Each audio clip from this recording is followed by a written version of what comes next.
मैं ब्राह्मण बोल रहा हूँ। सदियों से इस आर्यावर्त को अपने योग, साधना एवं आविष्कारों द्वारा अमीट पहचान देकर भारतवर्ष को सोने का चिड़िया बनाने में मेरा अभूतपूर्व योगदान को कौन भुला सकता है। लेकिन आजकल कुछ वामपंथी विचार से संक्रमित लोग जेएनयू विश्वविद्यालय के दीवारों पर लिख रहे हैं कि ब्राह्मणों भारत छोड़ो।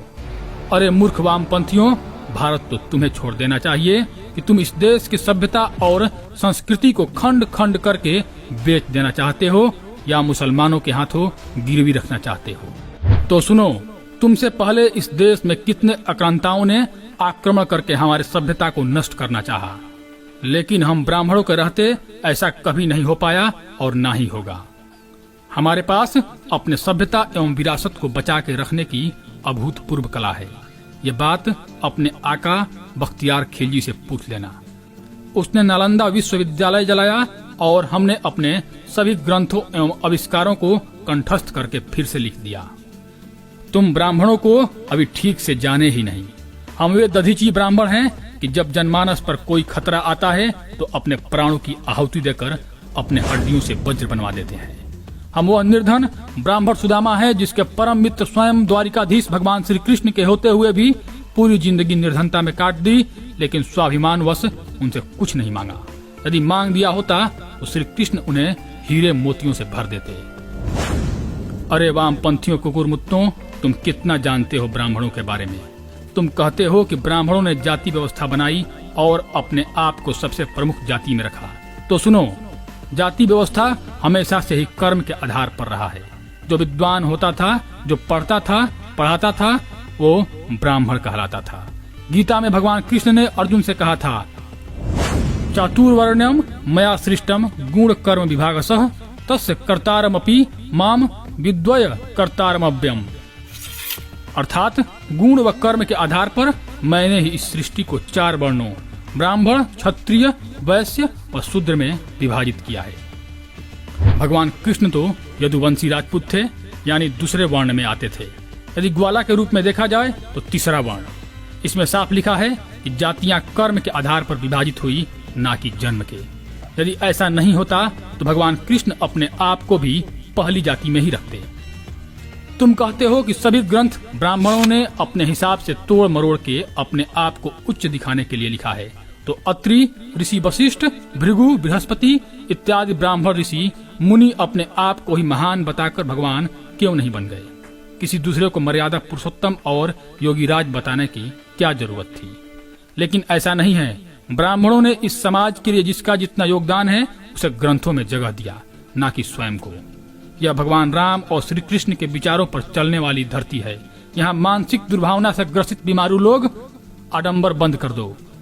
यदि समाज में शुरू से ही इतना ही छुआछूत था तो भगवान राम ने शूद्र जाति से आने वाली माता सबरी का जूठा बैर नहीं खाया होता और निषाद राज को अपना मित्र नहीं बनाया होता।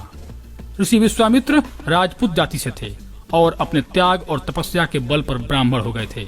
वाल्मीकि जी, वेद व्यास जी ये चौथे वर्ण में आते थे, लेकिन तप, साधना और विद्वता प्राप्त करके पहले वर्ण में आ गए थे। और कितना उदाहरण दूं तुम्हें। जिन मनुस्मृति को तुम बात करते हो उसे लिखने वाले महाराज मनु स्वयं राजपूत जाति से थे और तुम कहते हो ब्राह्मणों ने जाति बांटकर अपने को ऊपर रख लिया। तुम्हारे हाथ नहीं कांपे दीवार पर लिखते हुए कि ब्राह्मण और बनिया भारत छोड़ो। अरे जिन बनियाओं के टैक्स के पैसे से तुम्हारा यह विश्वविद्यालय जेएनयू चल रहा है उसे ही भारत छोड़ने को बोल रहे हो। जिस प्रकार भगवान परशुराम ने उस समय के आतताई अपराधियों को दंड दिया था, वैसा ही दंड तुम वामपंथियों को देने का अब समय आ गया है।